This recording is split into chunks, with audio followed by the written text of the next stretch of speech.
Hi students, இந்த வீடியோல நம்ம என்ன பார்க்க போறோம்னா basic concepts of electronics. அதாவது ஒரு atom, அந்த atomல என்னென்ன particles இருக்கு, electrons எப்படி revolve ஆகுது, n type semiconductorனா என்ன, இந்த மாதிரி பேசிக்கான கான்செப்ட்ஸ்லாம் நம்ம பார்க்க போறோம். ஃபர்ஸ்ட் வந்து ஒரு atom தான் smallest particle of the matterன்னு சொல்லுவாங்க.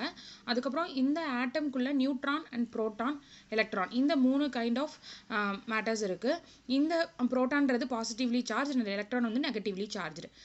போர்ஸ் தியரி அது என்ன சொல்றாங்கன்னா, ஆட்டம் எப்படி இருக்கு, அந்த ஸ்ட்ரக்சர் எப்படி இருக்குன்னா ஒரு பிளானட் லைக் ஸ்ட்ரக்சரா இருக்கு.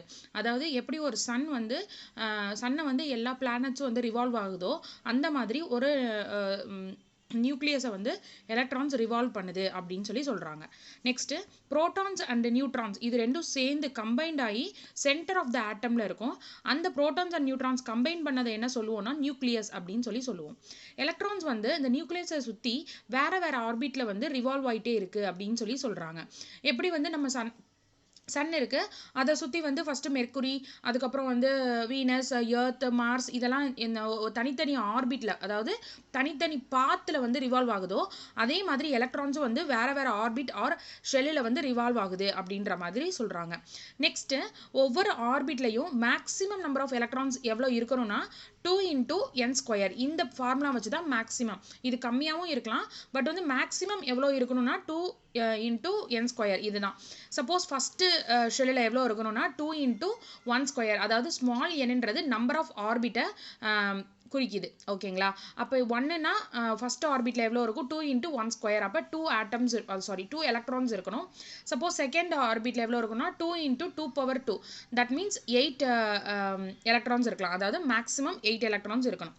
நெக்ஸ்ட் இது வந்து கொஞ்சம் அதாவது கொஞ்சம் முக்கியமான டாபிக். அதாவது இப்போ நம்ம பார்க்க போகிறது கான்செப்ட் எலக்ட்ரான் இந்த first are close to nucleus are highly attracted by nucleus.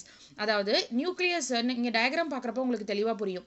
நியூக்ளியஸ்க்கு பக்கத்தில் உள்ள ஆர்பிட்ல உள்ள எலக்ட்ரான்ஸ்லாம் நியூக்ளியஸ்னால டைட்டாக அட்ராக்டட், அதாவது இல்லைன்னா டைட்லி பவுண்டடாக வந்து இருக்குமா. அதே மாதிரி அடுத்தடுத்து போக போக போக இந்த டைட்னஸ், அதாவது எவ்வளோ டைட்லாம் வந்து அவங்க பவுண்ட் ஆயிருக்கோ அது வந்து கொஞ்சம் கொஞ்சமாக லூஸ் ஆகிட்டே இருக்கும் அப்படின்ற மாதிரி சொல்கிறாங்க. இந்த டயக்ராம்லாம் உங்களுக்கு தெளிவாக புரியும். சென்டரில் புரோட்டான் அண்டு நியூட்ரான் இருக்குது. இது ரெண்டையும் சேர்ந்ததை நியூக்ளியஸ் அப்படின்னு சொல்கிறோம். இந்த ரவுண்டு பார்த்து தான் நம்ம என்னன்னு சொல்கிறோம்னா ஆர்பிட் ஆர் ஷெல் அப்படின்னு சொல்லி சொல்கிறோம். ஓகேங்களா? இந்த ஸ்ட்ரக்சர் எல்லாமே வந்து எலக்ட்ரான்ஸ். இதுதான் நம்ம எலக்ட்ரான்ஸ் வந்து இந்த நியூக்ளியஸை ரிவால்வ் பண்ணிட்டு இருக்கு அப்படின்னு சொல்லி சொல்கிறாங்க. ஓகேங்களா? அப்போ என்ன சொல்கிறாங்கன்னா ஃபர்ஸ்ட் ஆர்பிட்டில் இருக்கிற எலக்ட்ரான்ஸ் வந்து நியூக்ளியோட டைட்டாக பவுண்ட் ஆயிருக்கு. அடுத்தடுத்த இதில் கடைசியாக உள்ள ஆர்பிட்டில் உள்ள எலக்ட்ரான்லாம் லூஸ்லி பவுண்டட் அப்படின்னு சொல்லி சொல்கிறாங்க. இந்த லாஸ்ட் ஆர்பிட்டை என்னன்னு சொல்றோம் அப்படின்னா valence orbit or valence shell அப்படின்னு சொல்லுவோம். இந்த லாஸ்ட் ஆர்பிட்ல இருக்கிற எலக்ட்ரான்ஸ்லாம் ரொம்ப லூஸ்லி பவுண்டட், அதாவது some heat energy or light energy கிடைச்சாலே இந்த எலக்ட்ரான்ஸ் வந்து என்ன ஆகும்னா ஃப்ரீ எலக்ட்ரான்ஸா போயிடும், ஆர்பிட்டை விட்டு வெளியே போயிடும். ஓகேங்களா? அதுதான் வந்து வேலன்ஸ் எலக்ட்ரான்ஸ்னு சொல்றோம். the electrons present in the valence shell. valence shell is nothing but outermost shell of the atom. அவ்வளவுதான். இந்த வேலன்ஸ் எலக்ட்ரான்ஸ் வந்து ஏதாவது some light or heat energy absorb பண்ணிச்சு அப்படின்னா அது ஃப்ரீ எலக்ட்ரான்ஸாக மாறிடும். ஓகே, செமிகண்டக்டர் டிவைசஸில் இந்த எலக்ட்ரான்ஸ் தான் கரண்ட் ஃப்ளோவை கண்டக்ட் பண்ணுது. இந்த நம்மளுக்கு எல்லாருக்குமே தெரியும் the flow of electrons is nothing but current அப்படின்னு சொல்லி சொல்கிறாங்க. ஓகேங்களா? அப்போ ஃப்ரீ எலக்ட்ரான்ஸ் அதிகமாக இருந்தால் தான் நம்மளுக்கு கண்டக்டிவிட்டி, கரண்ட்டோட கண்டக்டிவிட்டி ஜாஸ்தியாக இருக்கும். Usually silicon is used as a semiconductor in IC. Integrated சர்க்யூட்டில் சிலிக்கான் தான் யூஸ் பண்ணுறாங்க. இந்த சிலிக்கான் வந்து 4th குரூப் எலமெண்ட். எப்படி இந்த குரூப்பை நம்ம மென்ஷன் பண்ணுறோம் அப்படின்னு சொல்லி சொன்னோன்னா வேலன்ஸ் எலக்ட்ரானில், அதாவது வேலன்ஸ் ஷெல்லில் எத்தனை எலக்ட்ரான்ஸ் இருக்குது, அதாவது ஒரு ஆட்டமில் என்ன வேலன்ஸ் எலக்ட்ரானோ அதை வச்சு தான் இந்த குரூப் கொடுக்குறாங்க. சிலிக்கானில் பார்த்தீங்கன்னா நம்பர் ஆஃப் வேலன்ஸ் எலக்ட்ரான் வந்து 4, அதனால இது 4th குரூப். சப்போஸ் ஏதாவது ஒரு ஆட்டமுக்கு வேலன்ஸ் எலக்ட்ரான் 3 இருந்துச்சுன்னா அந்த எலமெண்ட் வந்து 3rd குரூப் வந்துடும். வேற எலமெண்ட்ஸோட வேலன்ஸ் ஆர்பிட்ல வந்து 5 எலக்ட்ரான்ஸ் இருக்குது அப்படின்னா அந்த எலமெண்ட் வந்து 5th குரூப் ஆயிரும். இதுதான். பட் சிலிக்கான் வந்து 4th குரூப். ஏன்னா அதோட வேலன்ஸ் ஷெல்லில் 4 எலக்ட்ரான்ஸ் இருக்குது, அதனால 4th குரூப். நெக்ஸ்ட் என்ன சொல்கிறாங்கன்னா, இந்த சிலிக்கான் தானே நம்ம பார்த்தோம். சிலிக்கான் வந்து 4 வேலன்ஸ் எலக்ட்ரான் இருக்குது. இந்த ஒவ்வொரு எலக்ட்ரானும் பக்கத்தில் உள்ள சிலிக்கான் ஆட்டமோட அந்த எலக்ட்ரானோட வந்து வேலன்ஸ் எலக்ட்ரானோட வந்து பாண்டு வந்து கிரியேட் பண்ணுது. அந்த பாண்டுக்கு பேர் கோவலண்ட் பாண்டுன்னு சொல்கிறாங்க. இப்போ இங்கே பாருங்கள், இந்த எலக்ட்ரான் வந்து இந்த எலக்ட்ரானோட பாண்டாக கிரியேட் ஆயிருக்கு. அதே மாதிரி இந்த எலக்ட்ரான் இங்கே உள்ள ஃப்ரீ எலக்ட்ரான், அதாவது வேலன்ஸ் எலக்ட்ரானோட பாண்ட் ஆயிருக்கு. இப்போ நம்ம பார்க்குறது எல்லாமே இந்த எலக்ட்ரான்ஸ் எங்கே இருக்குன்னா valence electrons, which means outermost ஆர்பிட்ல உள்ள எலக்ட்ரான்ஸ். அதை வந்து கோவலண்ட் பாண்ட் கொடுக்குது. இப்போ பாருங்க, உங்களுக்கே தெரியும் இதில் ஃப்ரீ எலக்ட்ரான்ஸே இல்லை, எல்லாமே வந்து பாண்டில் இருக்குது. அப்போ இந்த பாண்டை பிரேக் பண்ணணும்னா நம்மளுக்கு நிறைய எனர்ஜி தேவைப்படும். பட் ஃப்ரீ எலக்ட்ரான்ஸ் இருந்துச்சுன்னா, இல்லைன்னா லைட்லி பவுண்டடாக இருந்துச்சுன்னா ஈஸியாக வந்து அது, அதாவது கோவலண்ட் பாண்டில் இல்லாமல் இருந்துச்சுன்னா ஈஸியாக அது மூவ் ஆகும். ஓகேங்களா? அதுக்காக, அதாவது கண்டக்டிவிட்டியை இன்க்ரீஸ் பண்ணுறதுக்காக நம்ம என்ன பண்ணுவோம்னா வேற இம்பியூரிட்டிஸ், அதாவது டோப்பன்ஸை ஆட் பண்ணுவோம். இந்த ஃபார்ம் ஆஃப் சிலிக்கான் ஸ்ட்ரக்சரை வந்து நம்ம பியூர் செமிகண்டக்டர் அப்படின்னு சொல்லுவோம். ஏன்னா இதில் வந்து வேற எந்த ஒரு மெட்டீரியல்ஸும் நம்ம ஆட் பண்ணல, அதாவது இம்பியூரிட்டிஸை ஆட் பண்ணல. சப்போஸ் இப்போ நம்ம கண்டக்டிவிட்டியை இன்க்ரீஸ் பண்ணணும், கரண்ட் ஃப்ளோவை இன்க்ரீஸ் பண்ணணும்னா நம்மளுக்கு என்ன வேணும்? நிறைய ஃப்ரீ எலக்ட்ரான்ஸ் வேணும். ஃப்ரீ எலக்ட்ரான்ஸ் வேணும்னா இந்த சிலிக்கானோட இன்னொரு சிலிக்கானை கனெக்ட் பண்ணாலுமே அதோட எலக்ட்ரான்ஸ் 4, இதோட எலக்ட்ரான்ஸ் 4. அப்போ 4 எலக்ட்ரான்ஸ் வந்து கம்பைண்ட் ஆயிரும். அப்போ நம்மளுக்கு ஃப்ரீ எலக்ட்ரான்ஸ் இருக்காது. அப்போ என்ன பண்ணுறாங்கன்னா, இந்த சிலிக்கானை இது 4th குரூப் எலமெண்ட்டு, ஒன்று 5th குரூப் எலமெண்ட்டோட கம்பைன் பண்ணுறாங்க, இல்லாட்டினா 3rd குரூப் எலமெண்ட்டோட கம்பைன் பண்ணுறாங்க. இந்த மாதிரி வேற குரூப் எலமெண்ட்டோட ஆட் பண்ணுறதுக்கு பேர் தான் டோப்பிங். இந்த எலமெண்ட்டை நம்ம என்னன்னு சொல்லுவோம்னா டோப்பன்ஸ், அதாவது இம்பியூரிட்டிஸ்ன்னு சொல்லுவோம். சிலிக்கான் தான் நம்மளுக்கு பேசிக் எலமெண்ட், அது கூட மற்ற எலமெண்ட் ஆட் பண்ணுறோம்னா அதை டோப்பன்ஸ்ன்னு சொல்லுவோம். Adding dopants to the pure form of semiconductor is known as doping அப்படின்னு சொல்லுவோம்.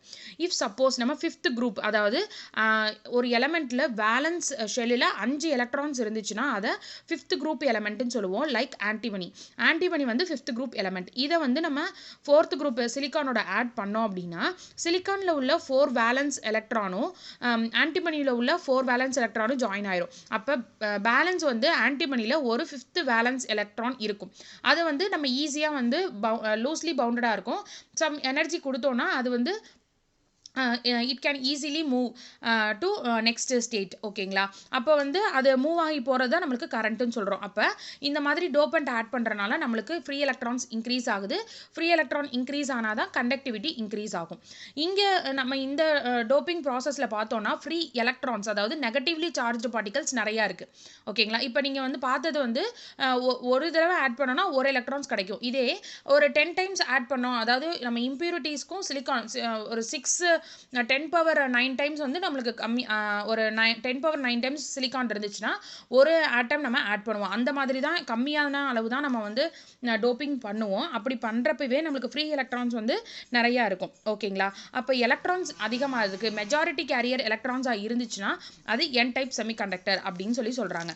இஃப் சப்போஸ் நம்மளுக்கு வந்து 3rd குரூப், அதாவது வேலன்ஸ் ஷெல்லில் 3 எலக்ட்ரான் இருக்குது அப்படின்னா அதை வந்து நம்ம 3rd குரூப் எலமெண்ட்னு சொல்லுவோம். Example boron. இப்போ போரானை நம்ம சிலிக்கானோட கம்பைன் பண்ணுறப்ப சிலிக்கானில் உள்ள 3 வேலன்ஸ் எலக்ட்ரான்ஸும் போரானோட 3 வேலன்ஸ் எலக்ட்ரான்ஸோட கம்பைன் ஆயிரும்.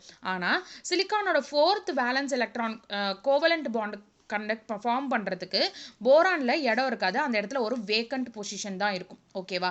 அந்த வேக்கண்ட் பொசிஷனை நம்ம என்னன்னு சொல்லுவோம்னா வாய்டுன்னு சொல்லுவோம். அதுக்கு இன்னொரு பேர், அதாவது டெக்னிக்கல் நேம் வந்து ஹோல்ஸ் அப்படின்னு சொல்லுவோம். எப்படி எலக்ட்ரான்ஸ் வந்து நெகட்டிவ்லி சார்ஜோ, இந்த ஹோல்ஸ் வந்து பாசிட்டிவ்லி சார்ஜு. அப்போ நம்ம 3rd குரூப்பை டோப்பிங் பண்ணுறப்ப நமக்கு கிடைக்கிறது நிறைய இருக்கிற மெஜாரிட்டி கேரியர்ஸ் வந்து ஹோல்ஸாக இருக்குது. ஹோல்ஸ் வந்து பாசிட்டிவ்லி சார்ஜு. அப்போ இதை பி டைப் செமிகண்டக்டர்னு சொல்கிறோம். எப்படி இதை நெகட்டிவ்லி சார்ஜ் எலக்ட்ரான்ஸ் வந்து மெஜாரிட்டி கேரியர்ஸாக இருக்கனால இது என் டைப் செமிகண்டக்டர்னு சொல்கிறோம். இதில் ஹோல்ஸ் லெஃப்டாக இருக்கிறனால, பாசிட்டிவ்லி சார்ஜ் கேரியர்ஸாக இருக்கிறனால பி டைப் செமிகண்டக்டர்னு சொல்கிறோம்.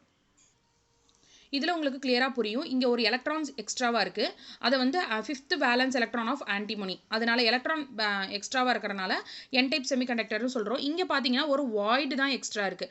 ஏன்னா இந்த கோவலண்ட் பாண்ட் கனெக்ட் பண்ணுறதுக்கு ஒரு வாய்டு எக்ஸ்ட்ராவாக இருக்குது. அப்போ இதை வந்து நம்ம ஹோல்ஸ் எக்ஸ்ட்ராவாக இருக்கிறனால பி டைப் செமிகண்டக்டர்னு சொல்கிறோம். இப்போ நம்ம n type and p type செமிகண்டக்டரை நம்ம கம்பைன் பண்ணுறப்ப ஒரு ஜங்ஷன் ஃபார்ம் ஆகும். அதை வந்து பிஎன் ஜங்ஷன் டயோடு அப்படின்னு சொல்லுவோம். டயோடு பெரும்பாலும் ஸ்விட்சாக ஆக்ட் ஆகும். இதுதான் ஸ்ட்ரக்சர். பி டைப்பையும் என் டைப்பையும் நான் கம்பைன் பண்ணுறேன். நடுவில் ஒரு ஜங்ஷன் கிரியேட் ஆகுது. அதை பிஎன் ஜங்ஷன் டயோடுன்னு சொல்கிறேன். இதுக்கு எக்ஸ்டர்னலாக நான் பேட்டரியோ இல்லை வந்து டிசி வோல்டேஜோ அப்ளை பண்ணுறப்ப இந்த ஜங்ஷன் பக்கத்தில் உள்ள டிப்ளீஷன் ரீஜியன் பெருசாவோ அதுக்கப்புறம் இன்க்ரீஸ் அண்ட் டிக்ரீஸ் ஆகும். அதை பொறுத்து இந்த ஆப்ரேஷன் நடக்கும். நம்ம எக்ஸ்டர்னலாக ஒரு வோல்டேஜோ இல்லை வந்து பேட்டரியோ கனெக்ட் பண்ணுறதுக்கு பயாசிங்னு பேர். Connecting external voltage or battery to the diode or any device is known as biasing. Okay, இப்போ இந்த biasingல two types இருக்கு. One இந்த forward bias and another one is reversed bias. Forward bias அப்படின்னா p type semiconductorோட positive connect பண்ணுறது.